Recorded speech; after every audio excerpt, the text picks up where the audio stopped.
Nono impegno della regular season di prima categoria per l'Atletico Messina. Dopo le ultime goleade, quelle infrasettimanale di Coppa sul Monforte e la precedente al Salvuccio Rao sull'Orsa, ospita la Juvenilia con la cieca convinzione di poter fare il risultato pieno ed avvicinare la capolista Valdinisi. Ma sarà tutt'altro che una passeggiata per i biancazzurri di Mister Naccari, che si schierano con il solito 4-3-3. Interdonato ritrova la titolarità tra i pali, linea 4 con Gulletta e il nostro sugli esterni e Bonsignore e Marchese in mezzo. Confermato Bonanno in cabina di regia con Calapai e Nicocia a spalleggiarlo. In avanti spazio a Pagliaro, Libro e Cenci. Dirige l'incontro il signor Contraffatto. 9 lunghezze separano in classifica le due formazioni, animate anche da obiettivi diametralmente opposti: l'ambizione del salto di classe per i biancazzurri, il mantenimento della categoria per i rossoneri. Solita folte cornice di pubblico ad accompagnare il cammino dei ragazzi e il presidente Barbera al Despar Stadium, nonostante l'abbondante pioggia.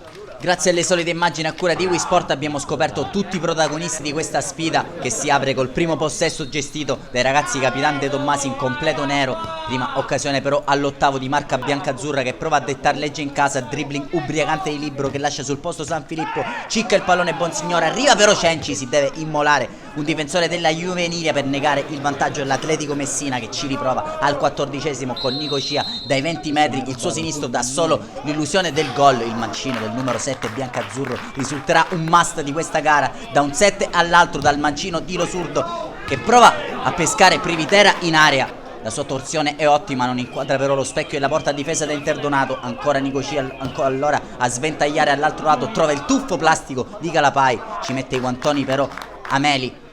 Cambia il parziale al Despar Stadium quando San Filippo sfrutta l'incertezza di Marchese, rientra verso il centro dell'area di rigore, il pallone carambola sui piedi di Micari, che trafigge Interdonato per il vantaggio a sorpresa della Juvenilia al 23esimo, che si porta avanti grazie al gol di Andrea Micari.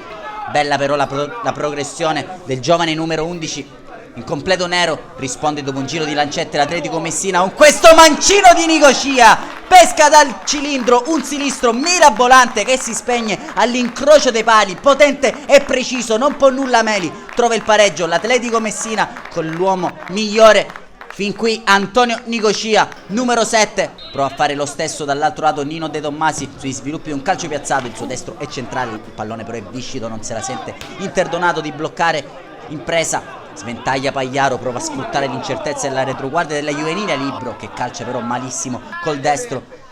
Si farà perdonare il numero 11 pochi minuti più tardi, quando suggerisce in profondità per Pagliaro, che non ci arriva ad un soffio. E questa l'ultima emozione del primo tempo. Duplice fischio il direttore di gara Contraffatto, che manda le squadre negli spogliatoi sul parziale di 1-1. Al vantaggio al 23esimo di Andrea Micari ha risposto un giro di lancette più tardi Antonio Nicocia con un gran sinistro. Dovrà trovare qualche soluzione tattica in questa ripresa Mister Naccari, che prova a invertire i propri esterni offensivi, quest'oggi Cenci e Libro, quando al 51esimo ci riproverà l'Atletico Messina. Dal solito mancino di Nicocia era riuscito a svettare Marchese, che colpisce il pallone con l'esterno del collo destro, trovando un legno clamoroso e anche sfortunato Atletico Messina. Gulletta prova a indirizzare per Pagliaro, il suo colpo di testa però danza sulla linea di porta. Ancora Gulletta dal binario destro, ci prova coi tempi di inserimento giusti Bonanno a spizzare il pallone, non trova però lo specchio della porta a difesa da Ameli. Ci prova ancora col mancino Nicocia, questa volta però trova il pronto intervento dell'estremo difensore della Juvenilia.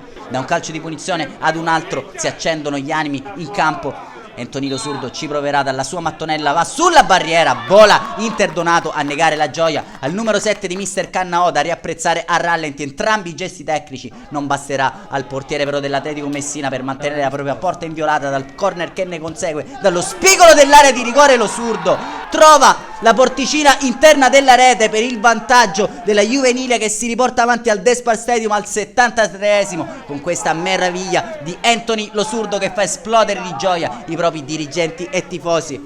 Prova a trovare qualche soluzione Mister Naccari, che getta nella mischia Cucinotta per Bonanno, sfruttando il suo gioco aereo.